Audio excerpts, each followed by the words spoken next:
ارشد خان ما معاف کروریا ما تا پس ډېرې کنځلې کړې ډېرې ویناګانې مې کړي چې زما د زړه تسلي وشي ارشد خانه پلیز ما معاف کا چې زما د زړه تسلي وشي ما پسې په خندا کې یو ویډیو وکړه.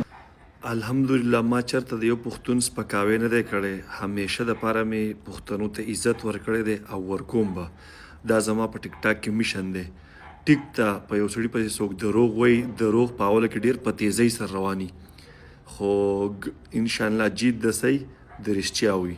نو الحمدلله زه رښتونی یم، ما چرته کې چاته بد نه دي رسولي او نه به ورسومه. خلک لګیا دي په ما پسې کنځلې کوي او څنګه چې تا ووې وروره چې ما مواب که، نو الله پاک په دې خبره ډېر زیات خوشحالیږي چې یو انسان بل انسان مواب کړي، ځکه زموږ نه ډېر زیات ګناهونه کېږي او الله پاک موږ مواب کوي. خو بس په دې به خوشحاله شم چې هر سړي ته د اصلیت پته ولګي او زموږ د طرفه مواب یې وروره.